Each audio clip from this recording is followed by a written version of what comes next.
मुंबईतल्या जागा वाटपावरून मवियात मतभेद आता उफाळलेले आहेत। मवियाच्या मुंबईतल्या जागांचा तिढा दिल्लीत सुटणार असल्याची चर्चा आहे। मुंबईच्या जागा वाटपाकरता आणखीन बैठका होणार असल्याचं म्हटलं जात आहे। मुंबईतल्या जागांचा तिढा काँग्रेस हायकमांडच्या दारी आता पोहोचतोय। जागा वाटपावर दिल्लीत चर्चा होण्याची माहिती आता समोर आलेली आहे।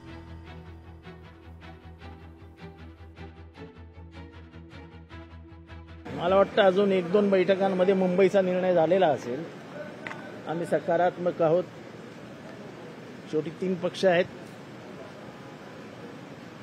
एवढी शांततेने चर्चा मी लोकसभेत सुद्धा बघितली नव्हती। इतक्या शांततेने चर्चा चालू आहे।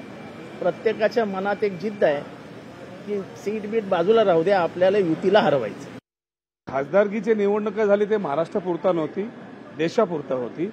आणि देशामध्ये बरेच ठिकाणी जे आहे ना, काँग्रेस पक्षाने जे आहे ते मायनॉरिटीला जागा दिलेली आणि ते निवडूनही आलेले आहेत। आता विधानसभामध्ये पण मायनॉरिटीला चांगली जागा भेटावी असं मी माझ्या पक्षामध्ये सांगितलं आणि मी जे माझ्या पक्षात सांगितलं त्याच्यात मी ठाम आहे। आता काँग्रेस, एनसीपी आणि शिवसेना या सगळ्यांनी आपले आपले दावे केलेले आहेत आणि सगळी जी आमची चर्चा आहे ते योग्य मार्गावरती चाललेली आहे। एकदा सगळ्यांची जेवढी संख्या आहे ते कायम झाली तर मग तुम्हाला सगळ्यांना आम्ही माहिती देऊ। खासदारकीची निवडणूक झाली ते या सगळ्याविषयी अधिक माहिती घेण्याकरता थेट जाते आमचे प्रतिनिधी अजय अडसूळ यांच्याकडे। अजय, मुंबईतल्या जागा वाटपावरून आता मवियात मतभेद उफाळल्याची चर्चा, इतकंच नाही तर हा सगळा मुद्दा दिल्ली दरबारी सुटणार असल्याचं देखील ऐकिवात आहे। नेमकं काय घडतंय?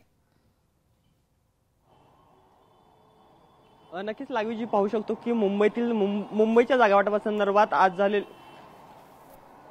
तुमचा आवाज सलग येतोय। बैठक आहे। खरं पाहायला गेलं तर यापूर्वी सुद्धा एक महत्वाची बैठक बीकेसी येथील ट्रायडंट हॉटेलमध्ये झाली होती। मात्र आज झालेल्या बैठकीमध्ये प्रामुख्याने पाहायला गेलं तर काँग्रेसकडून वर्षा गायकवाड, राष्ट्रवादी काँग्रेसकडून जितेंद्र आव्हाड, याचबरोबर ठाकरे गटाकडून अनिल देसाई, संजय राऊत हे उपस्थित होते। 2019 साली मुंबईत अर्थात एकसंघटित शिवसेनेने 14 जागा जिंकल्या होत्या आणि काँग्रेसने 4 जागा जिंकल्या होत्या।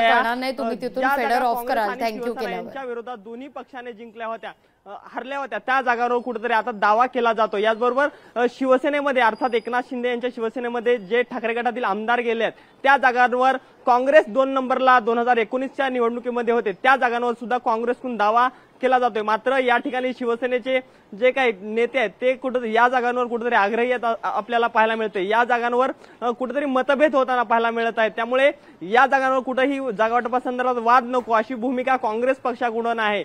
ज्या जागांवर मतभेद होत आहेत त्या जागांचा तिढा दिल्ली दरबारी सोडवला जाईल अशी भूमिका काँग्रेस पक्षाच्या नेत्यांकडून केली जात आहे। प्रामुख्याने पाहायला गेलं तर शिवसेना ठाकरे गटाकडून मुंबईत जवळपास 22 जागांवर दावा केला जातो। याचबरोबर काँग्रेसकडून 16 जागांवर दावा केला जातोय आणि शरद पवार यांच्या राष्ट्रवादीकडून 7 जागांवर दावा केला जातोय। प्रामुख्याने पाहायला गेलं तर ज्या जागांवर मतभेद आहेत अशा जागा पाहायला गेलं तर चांदिवली या मतदारसंघातून काँग्रेसकडून